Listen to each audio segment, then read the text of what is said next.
La petite démo donc de SketchUp. Donc SketchUp, je vous rappelle, il y a peut-être des gens parmi vous qui ne connaissent pas ce que c'est. SketchUp, c'est un outil en fait de conception qui va vous permettre en fait de faire de la 3D. Pourquoi SketchUp aujourd'hui est l'outil de 3D le plus utilisé au monde? Comme vous le disait Florence, on recense 41 millions d'utilisateurs sur la planète. C'est énormissime hein, pour vous donner des ordres d'idées. Les logiciels de rendu qui sont certes un petit peu moins répandus que les logiciels de conception, mais les plus gros logiciels de rendu, ça se compte en centaines de milliers d'utilisateurs au maximum sur la planète. Donc on est vraiment sur un outil qui s'est très très vite répandu. Il s'est vite répandu pourquoi? Alors il y a eu bien sûr l'ancien propriétaire Google qui avait mis une version gratuite et qui permettait en fait de modéliser tout ce qu'on voulait un petit peu pour Google Earth, donc pour effectivement modéliser la planète. Ensuite, c'est Trimble donc qui l'a acquis et Trimble l'a entre guillemets professionnalisé. Donc il y a eu l'intégration des IFC, il y a plein de choses qui sont arrivées, les composants adaptables qu'on verra tout à l'heure. Il y a plein de choses comme ça qui sont juste géniaux en fait à utiliser, des géniales à utiliser pardon. Euh, Sa simplicité d'utilisation, ses performances, sa rapidité, sa courbe d'apprentissage aussi, tout ça fait que SketchUp aujourd'hui est clairement un poids lourd du marché de la 3D, bien qu'étant, comme on peut être aussi tout à fait honnête quand on parle de SketchUp, bien qu'étant par défaut, en fait, si on le prend de base, forcément moins poussé que d'autres outils en fait concurrents qui sont vraiment dédiés, on va dire, infographie. Le gros avantage de SketchUp, c'est ça, c'est qu'on peut faire quasiment tout aujourd'hui hein, avec des extensions et on parlera des extensions juste après. Et ça passe notamment aussi par la simplicité aussi de l'utilisation donc de l'interface. Donc là, vous voyez que j'ai mis les outils standards hein, pour les gens qui connaissent. Pour les gens qui connaissent pas, vous verrez que ça, c'est vraiment les outils que vous avez en gros par défaut quand vous allez installer l'application. J'ai juste rajouté deux, trois petites choses rapides pour les coupes, etc. Vous avez sur la droite ici donc les palettes avec bien sûr donc les matières, les scènes, etc. Donc les scènes, c'est ce qu'on a ici, hein, c'est les petits onglets là qui me permettent d'avoir des sauvegardes de la position de la caméra et de certains réglages d'ailleurs dans cette caméra. Vous avez bien sûr tous les menus ici. D'ailleurs, tiens, petite nouveauté, le menu extension à partir de maintenant, ça c'est intéressant. Pour les gens qui découvrent SketchUp, alors pour les gens qui ne le découvrent pas, ça changera rien, mais pour les gens qui découvrent SketchUp, le menu extension maintenant est par défaut installé dans l'application. Il apparaît d'office, alors qu'auparavant, il apparaissait que quand on installait une application, une extension, pardon. Donc maintenant, ça veut dire que quand on arrive dans SketchUp, on sait tout de suite en regardant en haut qu'on peut installer des extensions parce qu'on a accès directement à l'extension Warehouse par le menu extension. Donc, quand on découvre le logiciel, on sait qu'on peut aller plus loin et ça, c'est plutôt pas mal, c'était une bonne idée. Au niveau de la navigation, donc on est sur un seul espace de travail. Bien sûr, hein, je vous rappelle, on travaille avec une souris 3 boutons. Donc la molette me permet de tourner autour du modèle ou de zoomer et dézoomer. Avec la touche Shift enfoncée, je peux me déplacer latéralement. D'accord? Donc si je maintiens la touche Shift plus la molette, je me déplace latéralement, ce qui est quand même très pratique. Vous voyez que c'est très très fluide. La version 2021.1 a encore amélioré les performances. D'ailleurs, on traitera aussi des extensions parce qu'il y a un sujet très important avec la 2021.1. Mais la 2021 est vraiment globalement une très bonne version, je trouve. Moi, elle est vraiment très fluide. Surtout, elle me permet de gagner énormément en taille sur le disque dur. Il faut savoir que le poids des fichiers, Trimble a fait un énorme effort sur cette version 2021. On gagne entre 40 et 60% de poids de fichiers sur le disque dur. Donc, les fichiers sont beaucoup plus légers aussi à stocker, plus rapides à charger. C'est assez appréciable. La première chose que je voulais vous montrer, avant même de parler un peu des fonctionnalités de SketchUp, très rapidement, c'est Predesign. Predesign, c'est quoi? C'est donc un outil qui est inclus en fait dans l'abonnement en fait SketchUp Pro. Donc quand vous avez un abonnement, vous avez ici dans la fonction fichier, vous voyez donc le petit bouton démarrer Predesign. Et Predesign vous permet en fait de faire des études en gros du climat par rapport à une géolocalisation. Et en fonction de cette étude-là, vous allez pouvoir avoir des préconisations sur votre architecture. Alors là, je vais choisir Cachan parce que c'est là où j'habite en l'occurrence. Et vous allez voir qu'en fait, je vais avoir donc tout un tas d'onglets ici. Alors d'ailleurs, pour les gens qui ont déjà vu une démonstration de pré-design, j'ai déjà fait une démonstration complète. Là, je vous fais juste une découverte. Donc, vous voyez qu'en fait, en géolocalisant, quand vous créez une étude, vous allez avoir donc les données climatiques qui vont être associées à cette géolocalisation. Et en fonction de ça, il va vous donner des réponses architecturales à mettre en place pour pouvoir maximiser en fait l'utilisation de votre bâtiment et donc bien sûr optimiser la conception du bâtiment. Ça, c'est super intéressant. Vous voyez qu'il demande par exemple pour Cachan de fournir un abri contre le froid. Il y a carrément 3 étoiles, donc c'est le truc numéro un à faire. Et il vous met en fait, vous voyez, des petits graphiques pour vous dire effectivement que fournir un abri contre le froid, vous voyez que à 50%, 55%, c'est quelque chose qu'il faut faire en fait, parce qu'on regarde effectivement qu'ici sur toutes les zones en fait qui vont de septembre à décembre et ici de janvier à mai, c'est quelque chose qui peut être utile. Donc ça, c'est quelque chose qui est assez recommandé à faire. Vous avez aussi amené l'extérieur à l'intérieur, etc. Donc tout ça, ça va passer par des solutions comme par exemple le taux de vitrage. En fonction de votre façade, il va vous faire des préconisations sur le type de vitrage et la taille des vitrages en fait à appliquer. Clairement, là, vous voyez qu'ici, il vous dit en gros, si vous mettez effectivement une surface de 73% en fait du vitrage, vous allez avoir une bonne isolation, un bon contrôle solaire. Si vous mettez un vitrage, on va dire basique, souvent effectivement, bah, vous allez avoir moins d'apport solaire, etc., etc. Donc il y a ensuite les protections solaires. Pareil, en fonction toujours bien sûr des façades, hein. Vous allez avoir ici des préconisations en fonction de chaque façade sur bah, que appliquer sur les protections solaires, mettre des brises soleil, des nids d'abeilles, etc.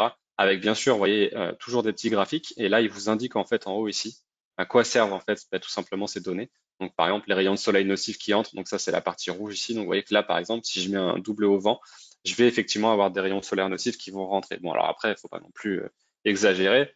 Je pense que le double au vent peut être une bonne solution même s'il y a un petit peu de soleil, de rayons solaires nocifs qui vont rentrer effectivement dans le bâtiment. Voilà, donc il y a plein de préconisations comme ça. Vous avez l'éclairage génital si jamais vous avez des pluies de lumière, et vous avez aussi toute la partie pour les espaces extérieurs qui est assez intéressante, où là, il va vous dire en gros que si vous appliquez en fait bah, toutes les interventions, donc vous voyez qu'ici par exemple ça c'est la partie qui est en vert foncé là, ça va me permettre en fait de maximiser ici, je vais passer de carrément, on va dire en janvier à 0% d'occupation des espaces extérieurs, parce que c'est vrai qu'en janvier à Cachan il fait un peu froid.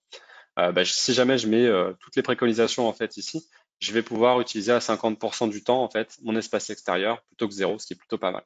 Donc tout au long de l'année en fait, en fonction des préconisations qu'il va vous faire ici, vous allez pouvoir effectivement maximiser l'utilisation des espaces extérieurs. Voilà, donc ça c'était pour Predesign qui est donc inclus avec l'abonnement. Ensuite on a la base de SketchUp, je dirais, la partie modélisation, comment en fait on va faire, on va créer de la 3D. Donc ça, c'est super intéressant. Il y a des nouveautés dans cette version 2021.1 qui peuvent vous impacter un petit peu, mais vous allez voir qu'ils sont super intéressantes. Alors la première chose qui est assez intéressante, quand vous allez en fait choisir un outil, donc si je prends par exemple l'outil rectangle, vous avez ce qu'on appelle le système d'inférence. D'accord? Donc ça, c'est la première chose que vous allez remarquer en fait quand vous allez sélectionner un outil de dessin dans l'espace 3D de SketchUp et que vous allez avoir de la géométrie. Quand vous allez passer votre curseur en fait sur différents endroits, vous allez voir, vous voyez en fait, on le voit nettement, il y a des couleurs en fait, qui apparaissent. Sur le sol, par exemple, j'ai un petit rectangle bleu. Sur le mur, j'ai un petit rectangle rouge. Ici, je vais avoir un rectangle vert sur cette face-là. Vous voyez là, rouge, vert. Je vais avoir aussi des fois un rectangle noir. Ça, c'est ce qu'on appelle le système d'inférence. Alors, le système d'inférence, c'est quoi? C'est en fait une aide visuelle pour vous donner en fait des informations sur où vous vous situez et où vous allez en fait pour la modélisation. Donc, par exemple, si je me mets sur le mur, je sais que je vais dessiner en fait sur mon mur. Vous voyez, donc, je suis sur un rectangle qui va être parallèle à mon mur. D'accord? Donc ça, c'est super intéressant. Ça vous permet en fait de gagner du temps. D'accord? Donc je vais savoir tout de suite où je vais dessiner. Encore plus loin, en plus du code couleur, vous allez avoir aussi donc la gestion des points. Donc là, vous voyez, par exemple, je suis sur l'extrémité ici du poteau, ce qui est assez pratique. Je peux dessiner comme ça et appuyer par exemple sur la flèche du haut. Et dans ce cas-là, en appuyant sur la flèche du haut, vous voyez que je vais pouvoir me contraindre sur l'inférence bleue. Alors, nouveauté, quand vous prenez un outil, par exemple l'outil ligne, vous voyez que je peux effectivement avoir l'axe rouge, l'axe vert. Si je pars sur la verticale, je vais avoir l'axe bleu. Ça, en fait, je peux le contraindre avant. Si par exemple, je veux dessiner en me contraignant sur l'axe rouge, j'appuie sur flèche de droite sur mon clavier. Et en fait, là, quand je vais cliquer ici, hop, vous voyez que automatiquement, l'axe rouge est déjà en fait loqué, est déjà bloqué. Et donc ça, c'est une nouveauté de la 2021. Je peux préloquer en fait les inférences et dire directement avant le dessin avec les flèches du clavier, donc gauche pour vert, droite pour rouge et haut pour le bleu.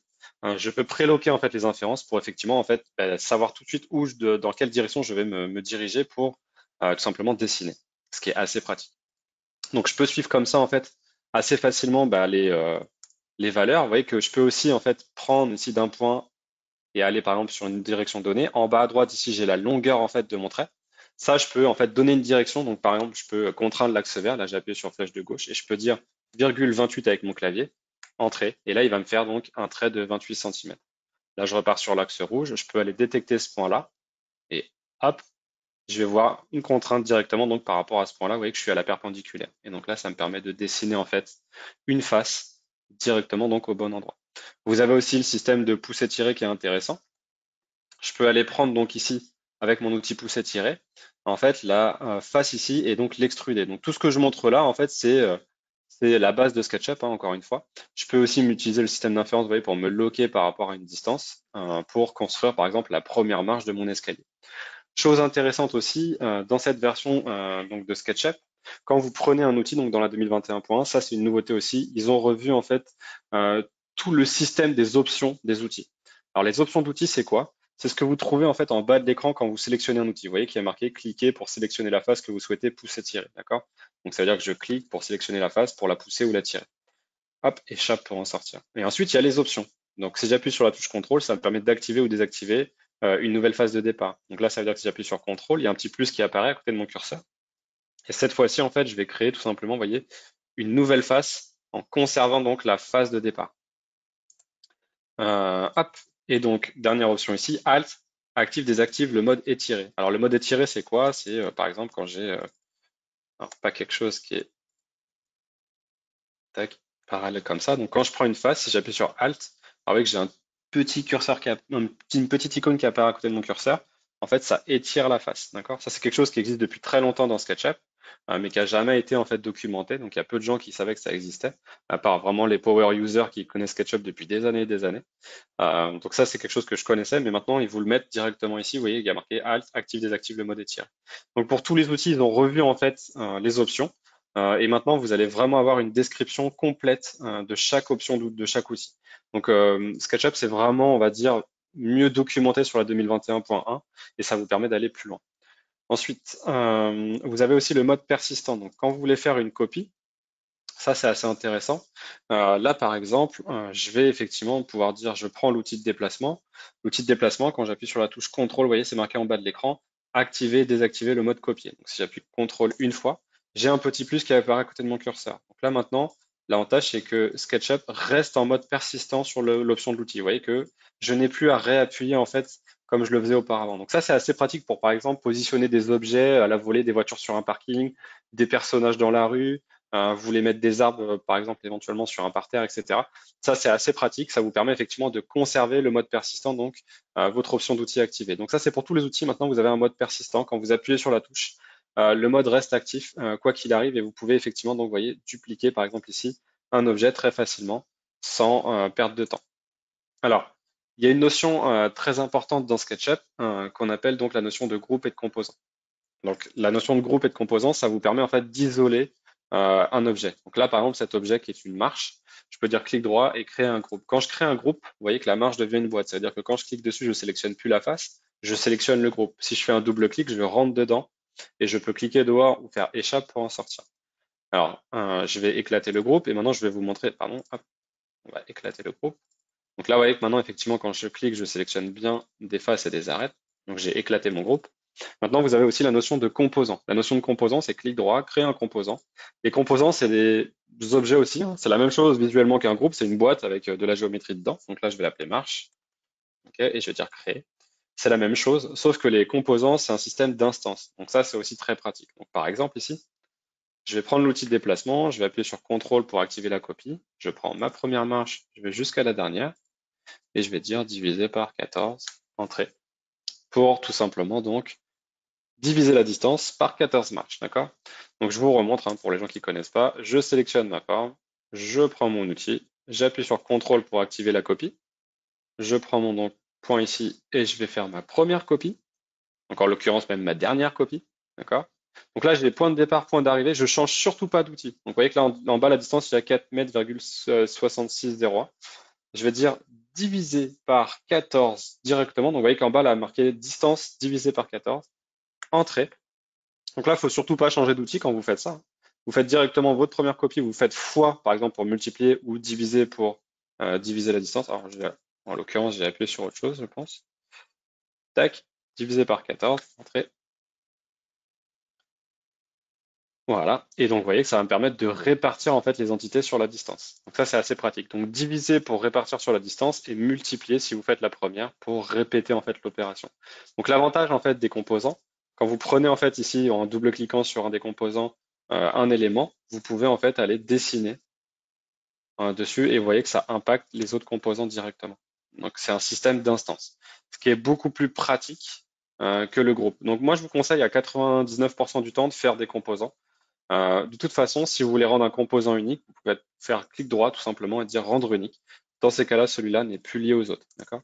Si je prends les autres, ils sont toujours liés les uns avec les autres. Donc ça, c'est super pratique. Ensuite, il y a une nouveauté dans la version 2021.1 aussi. Si je prends du dessin, je vous le montrerai peut-être même un peu mieux tout à l'heure. Par défaut, la face, quand vous allez orienter en fait des faces, quand vous allez dessiner des faces au niveau du sol, la face va s'orienter correctement. Donc dans SketchUp, vous avez le côté blanc et vous avez le côté bleu, d'accord? Le côté blanc et le côté positif, c'est là où il faut mettre les textures pour notamment les outils de visualisation. Quand vous faites une extrusion, il va toujours vous conserver du côté blanc. Ça, c'est une nouveauté de SketchUp 2021. L'orientation des faces est correcte directement à la création. C'est un gain de temps monumental quand on travaille notamment sur des imports de DWG, etc. On le verra juste après. Vous avez aussi tout un tas de choses qui existent pour modéliser rapidement. Je pense notamment à tout ce qui est l'outil Suivez-moi, par exemple. Là, je voudrais faire, par exemple, une plainte ici qui court donc de la cuisine jusqu'ici, par exemple, au bord de la fenêtre, là, de l'ouverture.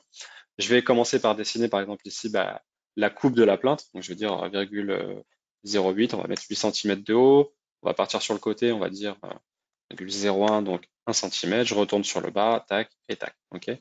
Ensuite, je peux faire même un arrondi si je le souhaite. 0,01, 0,01, tac.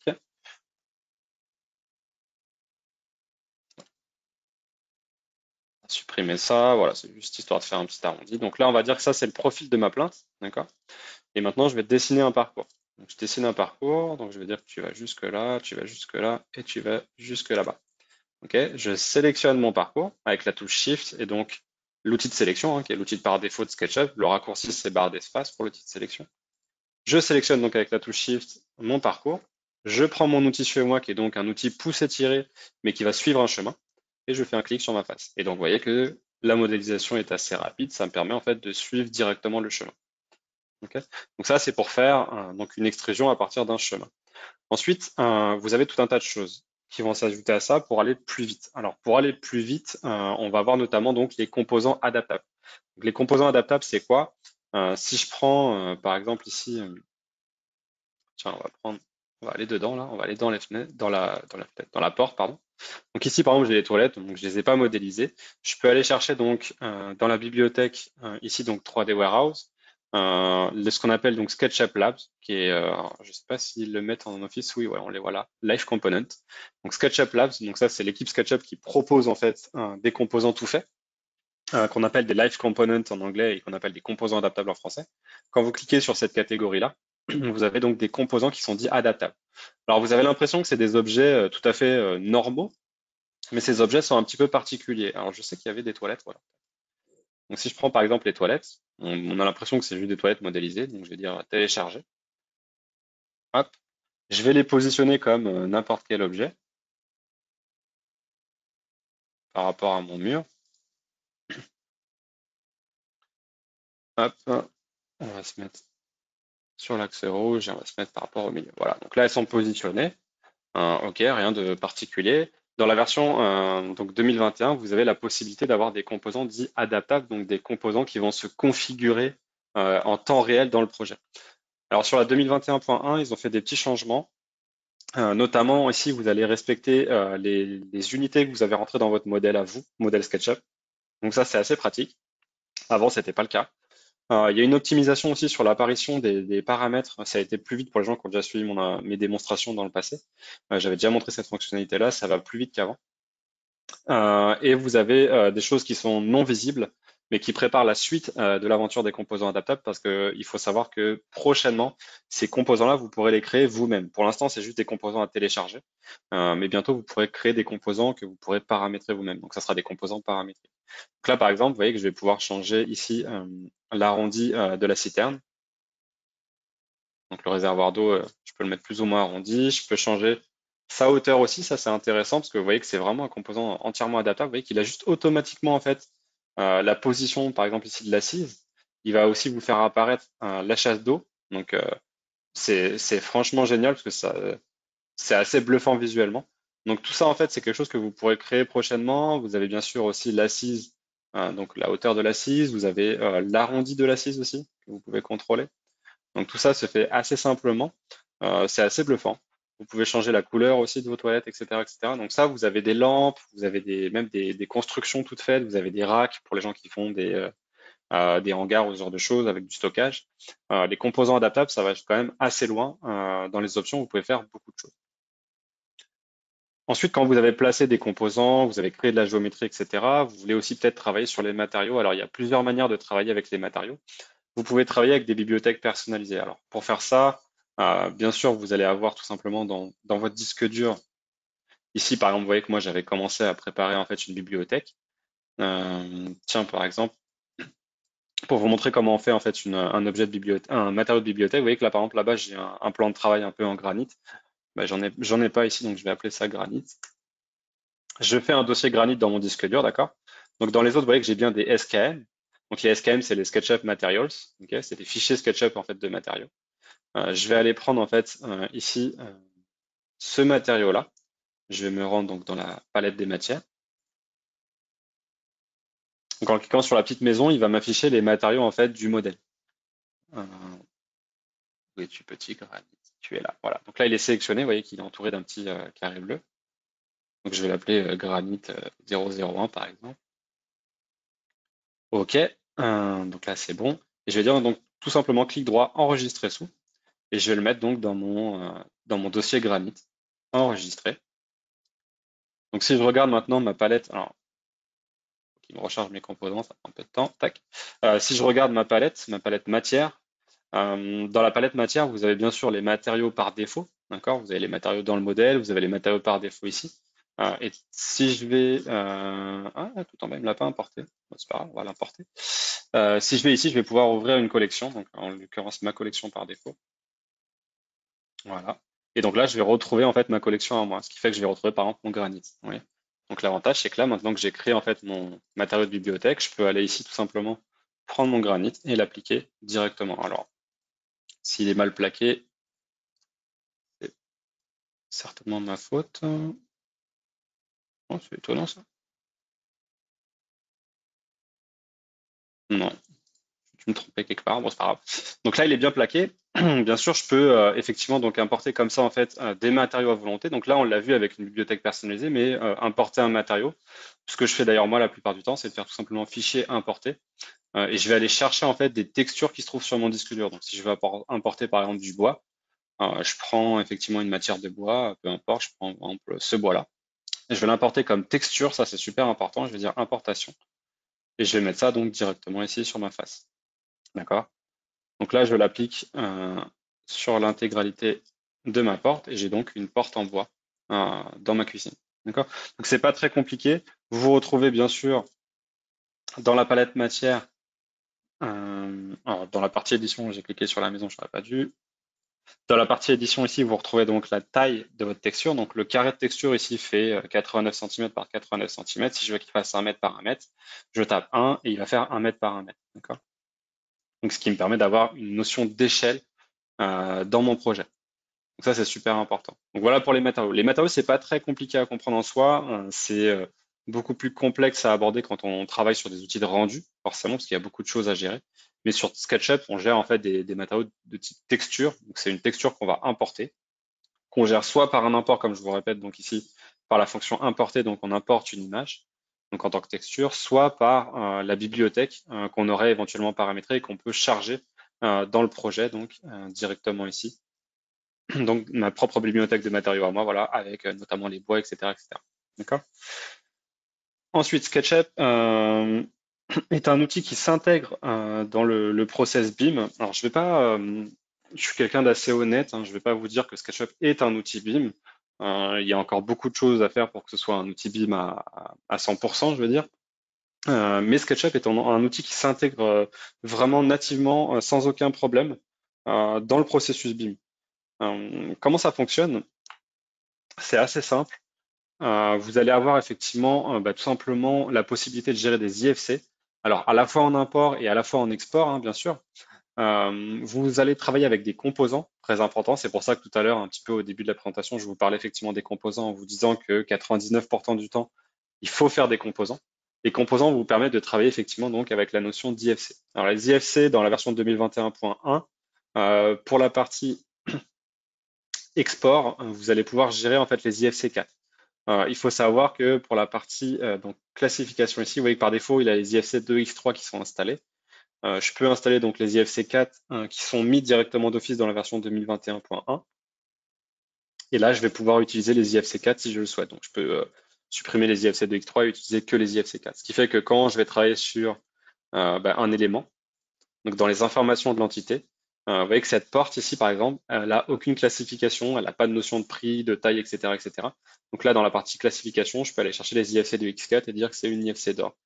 Le gros avantage de ça, quand je vais exporter mon modèle, donc SketchUp en IFC 4, et que je l'importe par exemple dans des vrais outils BIM, 100% BIM, on va dire, prévus pour ça, comme notamment Archicad et Revit, qui sont les deux pôles du marché, vous allez avoir dans ces outils-là la possibilité d'importer votre IFC en conservant donc ces données-là, donc ces métadonnées.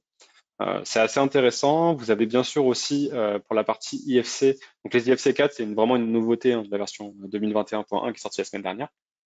Sur la partie globale IFC, vous avez bien sûr la possibilité aussi d'utiliser des plugins, notamment IFC Manager, qui est un plugin gratuit, donc une extension qui vous permet d'aller plus loin encore que ce que peut proposer comme métadonnées par défaut SketchUp avec les IFC. C'est assez intéressant parce que ça vous permet d'avoir vraiment en fait des IFC assez poussés avec SketchUp et de les gérer à la fois en import et en export en fait par l'IFC Manager aussi. Voilà. Donc ça c'est un plugin gratuit qui est développé et mis à jour très très très couramment. Alors néanmoins, bien sûr, à part les IFC, vous allez pouvoir importer tout un tas de choses. Alors ça, je vais supprimer, on n'en a pas besoin. Au niveau des imports, vous pouvez faire pas mal de choses, notamment donc importer par exemple un DWG, c'est une question qui revient très couramment, je sais, par les gens qui viennent voir les démonstrations. Donc ici dans le format en bas à droite, là, je peux choisir donc un DWG en import. Alors, pourquoi il n'apparaît pas? Il est là. Tac, donc je vais prendre celui-là et je vais l'importer.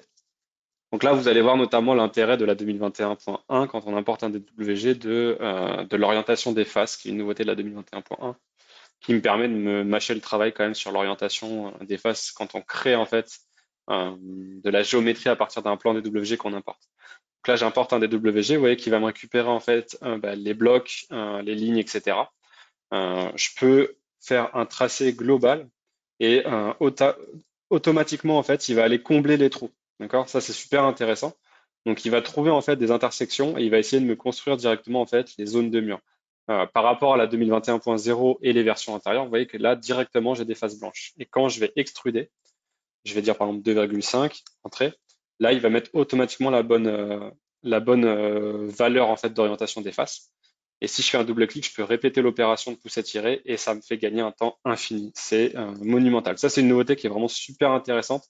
Ça vous fait gagner un temps fou quand vous créez en fait de la géométrie à partir notamment de plans DWG pour pouvoir effectivement donc gagner du temps à ne pas réorienter les faces parce qu'elles sont mal orientées et avoir le bon côté blanc directement d'office. Donc ça, c'est pour la partie DWG. Ensuite, on a plein d'autres choses qui sont intégrées, notamment dans la 2021.1, en passant par certaines extensions vous allez avoir une facilité de gestion en fait des grosses géométries.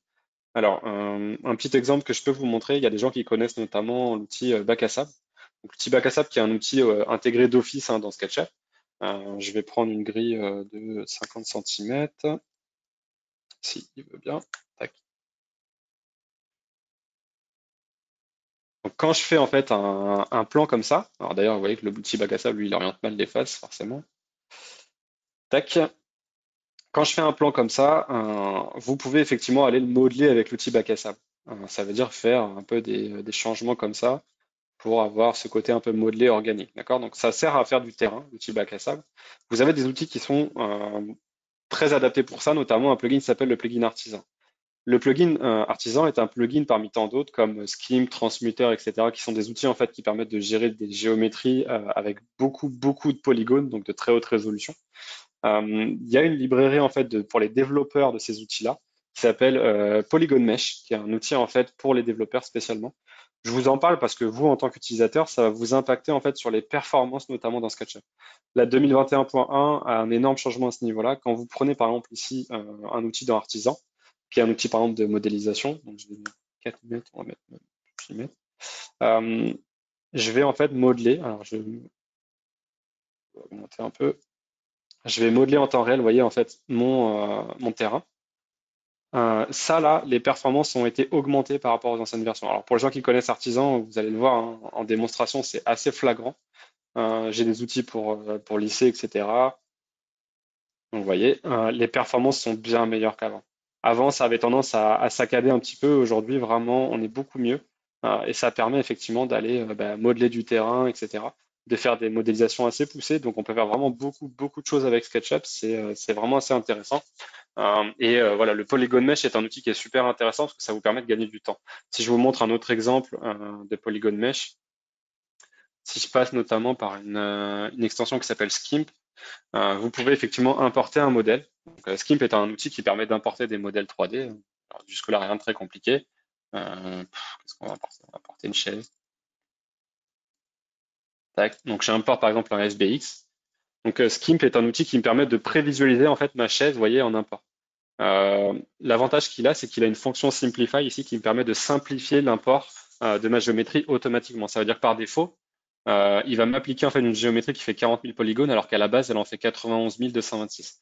Et l'avantage du Polygon Mesh donc sur la version 2021.1, c'est que maintenant, en termes de fluidité de la preview, donc de l'aperçu de cette simplification, ça va beaucoup plus vite. Donc à la fois là, je vais aller beaucoup plus vite et même pour importer en fait des modèles qui sont beaucoup plus lourds qu'ils ne l'étaient auparavant dans la 2021.0. Je vais gagner à peu près 50% de temps par rapport au même modèle en fait dans la version 2021.0.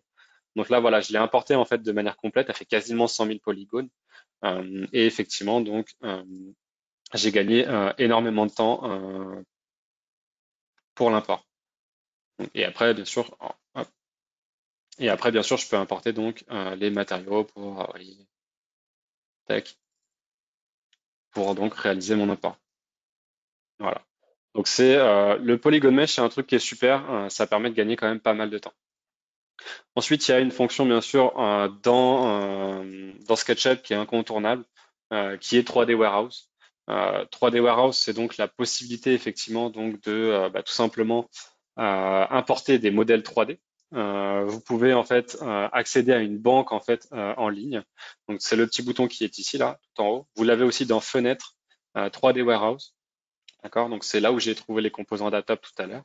Donc par défaut, quand vous vous connectez avec votre compte Trimble, hein, le compte de votre abonnement SketchUp, vous avez donc ici les modèles 3D en fait, alors mis en avant. Vous avez les modèles récents, etc. Vous avez les modèles commerciaux donc de certaines marques. Donc il y a pas mal de trucs comme ça. Tiens, c'est rigolo. Vous avez PM3D là, c'est un utilisateur français qui est sur Facebook, notamment sur le groupe SketchUp France et qui est un super utilisateur. Et donc là, par exemple, il partage un modèle, vous voyez, voilà, qui fait 192 683 polygones. Alors, il a fait une animation complète de rendu avec des bâtiments à Tokyo. Donc, il a modélisé le quartier d'Akihabara. C'est assez rigolo. Et donc là, vous voyez que je peux télécharger son modèle. Alors lui, il les partage, donc c'est le gros avantage, effectivement, c'est qu'on peut les télécharger. Ils sont en plus de super qualité. Donc j'en profite, je lui fais un petit peu de pub parce que c'est un des utilisateurs géniaux de SketchUp, quoi. Euh, donc là, il est en train de m'importer le modèle de 3D Warehouse. Une fois que je l'ai téléchargé, il va le charger dans ma scène, s'il veut bien. Hop, je vais le mettre un peu au fond. Et voilà. Donc là, j'ai le modèle chargé avec les textures, etc. Vous voyez, les stores sont modélisés et c'est vraiment voilà 100% modélisé par l'utilisateur et donc repartagé derrière. Si jamais je veux reproduire le quartier de Tokyo, il me donne la possibilité de le faire alors que c'est un projet personnel en fait qu'il a réalisé et il me permet de le télécharger. Donc ça, vous allez avoir la possibilité d'aller chercher en fait ce que vous voulez, hein. Vous tapez un nom de marque comme Ikea. Alors vous avez des produits dans Product, mais vous allez dans Modèle et dans Modèle vous allez trouver voilà, des lits, etc., etc. Vous pouvez les charger et là pareil il va me télécharger le lit et je vais pouvoir donc l'importer dans mon modèle 3D. Donc c'est vraiment une banque de données en fait en ligne qui est assez, on va dire plutôt très fournie. Là, vous voyez, par exemple, là, j'ai vraiment même les plis qui sont modélisés, etc. C'est quand même assez sympa. Donc pour les gens qui font de l'archi d'intérieur notamment, c'est très pratique. Voilà, vous pouvez bien sûr avoir des options aussi de recherche qui sont assez poussées aussi. Vous voyez que je peux aller, par exemple, dire je veux minimum 30 000 polygones pour ma recherche. Je suis sûr d'avoir des modèles qui sont quand même assez détaillés quand je choisis ça. Vous avez des fauteuils, vous avez des étagères, du mobilier, voilà, vous avez plein de choses, des canapés, etc., etc. Ça vous permet en fait de gagner du temps sur vos modélisations quand la modélisation a déjà été réalisée par quelqu'un et que vous n'avez pas éventuellement à le refaire. C'est ce qui m'a permis notamment d'aller, pas forcément tout modéliser ici dans mon modèle 3D, d'aller charger par exemple un tapis avec des petits plis déjà, même si j'aurais pu le faire avec Artisan assez simplement, d'avoir un lit avec des coussins, etc. Même si les coussins d'ailleurs, vous pouvez les faire, hein. D'ailleurs, j'ai fait une vidéo là-dessus pour les gens que ça amuse de voir. Voilà, il y a un tutoriel modéliser un coussin. Donc je vous montre un petit peu comment ça fonctionne. C'est assez intéressant et effectivement, vous pouvez apprendre à modéliser des coussins. Alors après, je vous ai montré quelques extensions, des extensions, je vous ai montré Scheme pour importer, Artisan pour modéliser, etc. Des extensions, vous en avez des milliers. Vous allez dans l'extension Warehouse, qui est donc le bouton juste à côté de 3D Warehouse, ici là, le petit X. Et donc l'extension Warehouse vous permet en fait d'aller tout simplement chercher des extensions pour faire voilà du plaquage de texture correct. J'ai vu la question tourner sur le groupe Facebook d'ailleurs. Il faut que je réponde à la personne. Vous avez Trueben pour faire des torsions d'objets, etc. Voilà, il y en a plein. Vous pourrez les découvrir. Vous pouvez aller chercher dans des catégories, etc., etc. Il y a beaucoup d'extensions qui existent. Encore une fois, pareil. Toutes les vidéos qui sont en vert sur la chaîne YouTube SketchUp France, c'est des vidéos sur les extensions que je présente. D'accord. Donc j'essaye de régulièrement en fait mettre du contenu sur la chaîne. Donc n'hésitez pas à vous abonner et vous serez bien sûr tenu au courant des nouvelles vidéos quand elles sortent. Dernière chose qui est intéressante aussi, c'est layout. Donc quand vous avez un modèle comme ça, vous pouvez en fait faire une mise à jour. Donc sur un outil qui s'appelle Layout que je vais charger maintenant. Donc Layout est un outil c'est compliqué en fait à dire parce que c'est un outil qui est super sympa, assez fun à utiliser et qui présente l'avantage de récupérer des fonctionnalités de tout un tas d'outils. Il y a un peu de InDesign, un peu de Word, un peu de PowerPoint. C'est vraiment un outil de présentation, de documentation, de diaporama, etc. Pour vous montrer un peu le principe, si je charge un petit fichier, donc vous allez voir que c'est assez simple d'utilisation, hein. Il n'y a pas grand-chose à comprendre. Ça ne demande pas une formation vraiment layout, hein. Donc vous allez avoir des outils de dessin en haut, vous allez tomber sur une page, donc une mise en page. Là, je charge un fichier que j'ai déjà fait qui est assez conséquent parce que j'ai plusieurs fichiers SketchUp qui sont chargés dedans. Vous allez voir qu'il y a un vrai intérêt.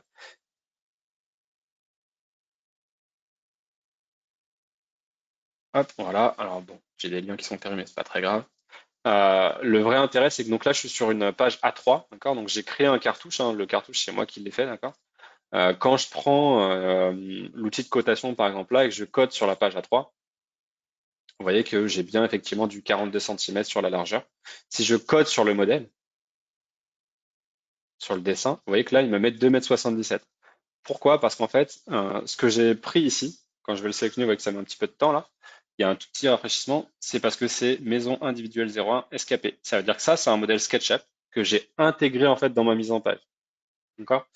Du coup, le gros avantage, c'est qu'effectivement, là, j'ai directement un fichier SketchUp qui est intégré dans ma mise en page et du coup, je vais pouvoir le coter, je vais pouvoir faire des modifications, etc. Tout ce que j'ai fait dans SketchUp, clic droit, les scènes que j'ai prévues, etc., etc., tout ça, c'est sauvegardé en fait avec le fichier. Donc, si je prends scène 1, vous voyez que je tombe sur une autre scène, d'accord? J'ai une scène avec, par exemple, la vue de dessus sans coupe. J'ai vraiment en fait comme ça la possibilité d'aller chercher ma coupe, etc. Vous voyez que là, je réactive ma coupe. Donc ça, c'est une scène, une vue que j'ai préparée dans SketchUp. Je peux aller choisir aussi notamment la mise à l'échelle. Donc vous voyez que par défaut, je suis à 1/50e. Je peux mettre au 1 centième, etc. J'ai vraiment en fait la possibilité voilà, d'ajuster en fait directement mon modèle 3D dans la mise en page pour faire une présentation assez complète. Donc vous avez pas mal de choses comme ça qui sont assez sympas à utiliser avec Layout. Et c'est un outil qui est très pratique hein, vraiment pour faire de la documentation quand on a réalisé en fait un projet avec SketchUp. Il est 9h52, je vais m'arrêter là. Alors bien sûr, je vous ai pas montré l'intégralité de SketchUp. Encore une fois, c'est surtout une mise en bouche, une introduction, des petites présentations, les nouveautés en fait disséminées durant toute la présentation. Je voulais vraiment vous faire un tour complet un petit peu comme ça de SketchUp. J'ai pas parlé de tout, hein. J'ai pas parlé des scènes, j'ai pas parlé des exports, j'ai pas parlé de choses assez poussées en termes de modélisation, etc. Mais je voulais faire voilà un petit panorama de ce qu'est SketchUp Pro 2021 aujourd'hui, point 1 et des avantages que ça peut vous apporter.